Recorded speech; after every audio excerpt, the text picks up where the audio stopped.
Assalamualaikum warahmatullahi wabarakatuh.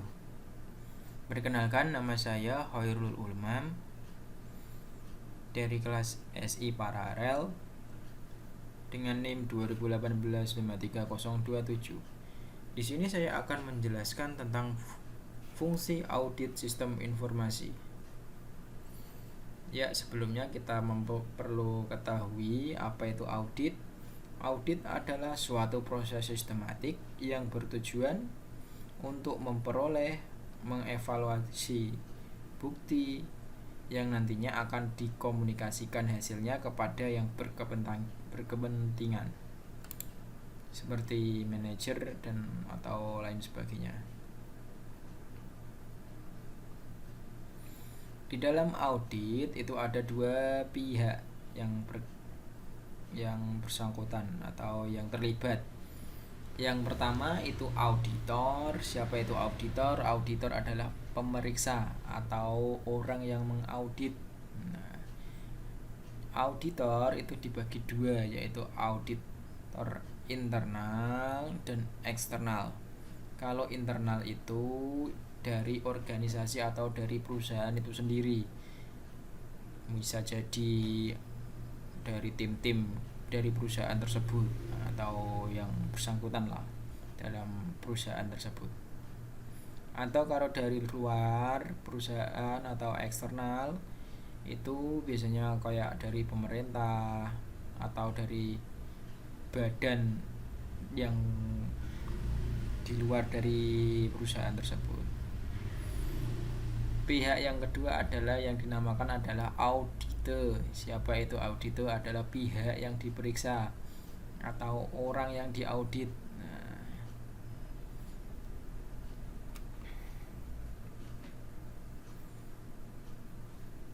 kita masuk ke jenis audit, yaitu audit itu ada beberapa jenis. Pertama, audit keuangan, yaitu berfokus hanya pada laporan keuangan. Untuk kedua, audit sistem informasi yang berfokus kepada infrastruktur sistem informasi. Jadi hanya ke infrastruktur sistem. Ya. Nomor 3 adalah audit operasional atau manajemen. Biasanya berfokus pada SOP dan tata kelola perusahaan. Yang keempat, audit investigatif. Dia lebih ke spesifik kalau pembuktiannya seperti kayak di bab-bab hukum gitu. Biasanya ada penugasan khusus untuk audit tersebut.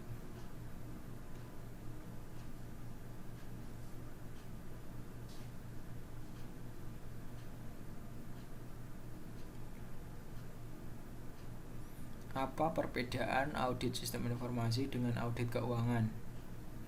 Kalau keuangan biasanya mengevaluasi apakah suatu organisasi sudah mematuhi standar akuntansi apa belum. Kalau sedangkan audit sistem informasi melakukan tinjauan, desain, pengendalian sistem informasi serta efektivitasnya dari hal tersebut.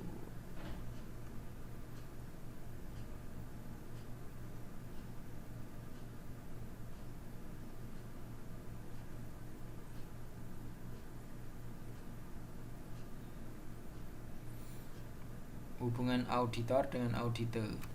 Audit merupakan praktek manajemen yang langsung dilakukan oleh negara manapun, tetapi masih sering sekali terjadi bahwa auditor resisten terhadap pelaksanaan audit.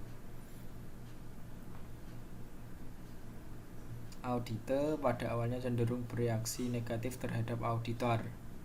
Audit dipersepsikan sebagai usaha mencari-cari kesalahan belaka. Seringkali ketika ada audit itu dari orang yang diaudit atau auditor itu biasanya cenderung was-was. Ya, seringkali dari perusahaan, oh ada audit, jadi saya harus menyiapkan ini. Saya harus membenahi diri. Saya harus membersihkan apa yang segala sesuatu yang di samping di lingkungan kerja. Nah, itu hanya dilakukan ketika ada auditor atau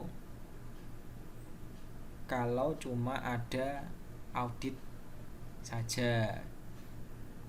Biasanya itu karena si auditor itu biasanya kalau ada kesalahan sedikit pun itu pasti dibuat masalah. Jadi biasanya auditor itu agak kurang nyaman kalau ada auditor. Itu yang berlaku atau yang biasa terjadi di perusahaan-perusahaan.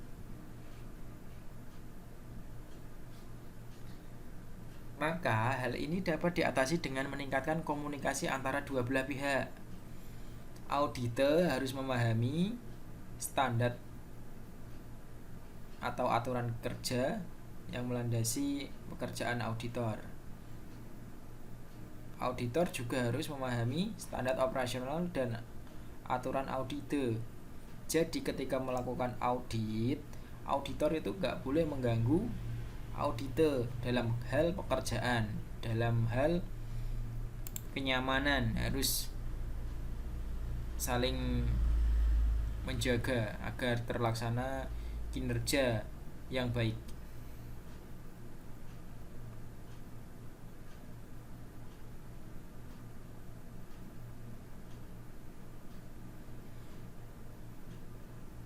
Hubungan auditor dan auditor. Auditor setidaknya harus memahami beberapa hal yang mendasar, yaitu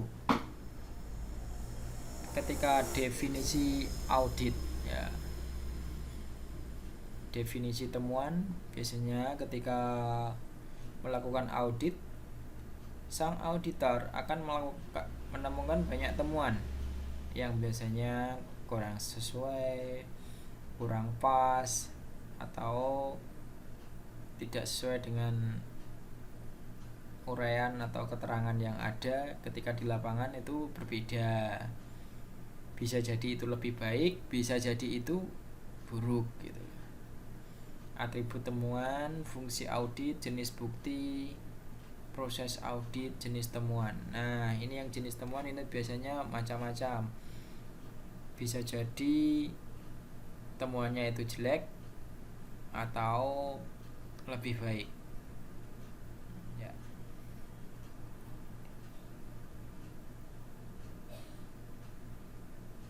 Proses audit. Perencanaan audit terdiri dari tahapan-tahapan berikut. 1. Ruang lingkup. 2. Tujuan audit. Untuk tujuan audit biasanya untuk apa sih audit ini dilakukan? Audit biasanya akan menghasilkan suatu kebijakan baru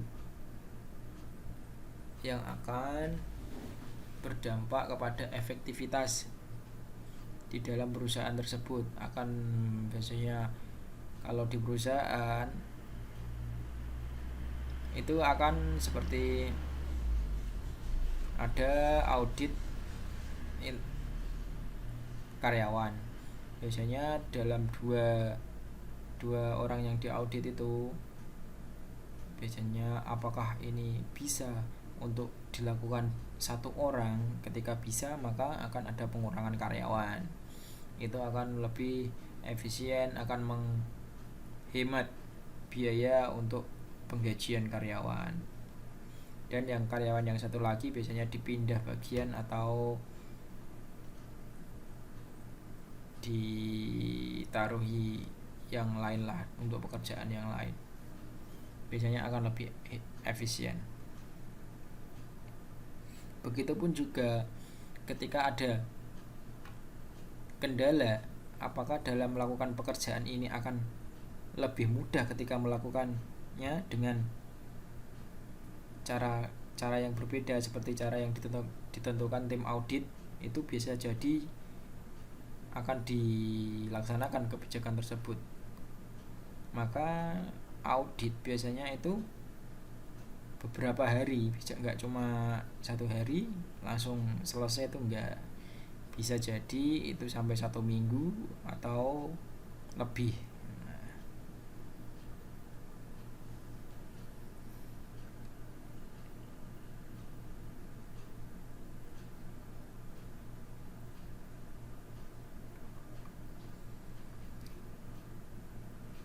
Yang ketiga ada organisasi tim audit. Tim audit biasanya ada organisasinya, ada beberapa orang untuk melakukan audit. Keempat ada tinjauan hasil audit sebelumnya. Jadi di sini kita itu membandingkan antara audit yang sebelumnya dengan audit yang kita temukan pada kesempatan yang ini gitu. Kelima ada identifikasi faktor resiko. Pengumpulan bukti audit. Pertama ada pengamatan SOP, kedua pengamatan operasional, ketiga ada tinjauan dokumentasi. Ketika tinjauan dokumentasi biasanya untuk audit ada beberapa kali, ada beberapa tim auditor yang itu mengabadikan dengan kamera. Kamera dipasang itu bisa berjam-jam untuk melihat, mendokumentasi apakah pekerjaan yang dilakukan, misalnya di dalam pabrik. Misalnya ada sebuah pekerjaan misalnya mensolder, dapat apakah menghasilkan berapa pieces untuk dalam waktu 10 menit. 10 menit bisa menghasilkan berapa, apakah kecepatannya itu stabil atau naik turun kan gitu. Itu akan kerekam oleh kamera, nah nantinya akan bisa menjadi bahan untuk dievaluasi di dalam tim tersebut. Keempat ada diskusi dari bahan yang didapatkan dalam audit tadi. Kelima ada pemeriksaan fisik. 6 konfirmasi dengan pihak ketiga. Apakah benar yang dilakukan tim audit, maka akan dikoreksi kembali dengan pihak ketiga tentang kebenarannya. Trial error procedure. Pembandingan dengan dokumen sumber review analysis.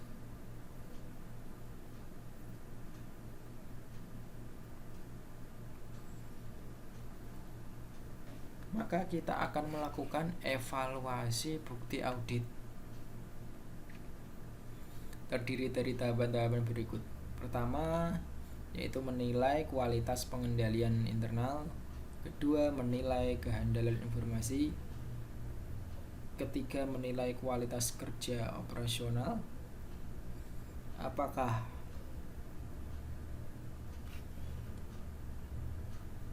bagus apa enggak untuk pekerjaan yang sedang berlangsung gitu, apakah maksimal apa enggak gitu, apakah bisa dibenahi kembali atau kita bikin lebih baik, kan akan lebih baik lagi. Pertimbangan bukti tambahan, pertimbangan faktor resiko, faktor materialistis, dan pendokumentasian penemuan audit seperti tadi yang saya jelaskan dengan cara pengambilan di kamera untuk lebih detail. Kegiatan audit dan temuan yang diperoleh selama pemeriksaan akan dituangkan pada suatu laporan yang nantinya digunakan manajemen untuk melakukan koreksi atau kebijakan yang nantinya akan disosialisasikan pada manajemen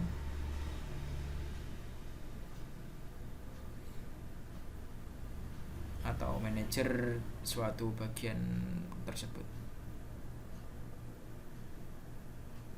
Pada proses audit, komunikasi hasil audit terdiri dari tahapan-tahapan berikut. Pertama, membuat rekomendasi untuk manajemen, kebijakan-kebijakan apa saja yang bagus untuk perusahaan tersebut. Menyiapkan laporan hasil audit, menyajikan hasil audit kepada manajemen. Hasilnya akan kita susun dengan rapi yang akan disampaikan kepada manajemen. Auditor hendaknya mengkomunikasikan hasil audit tepat waktu. Ya, hendaknya memang harus tepat waktu karena untuk efisiensi. Ya, kurang lebihnya saya cukupkan di sini. Terima kasih. Wassalamualaikum warahmatullahi wabarakatuh.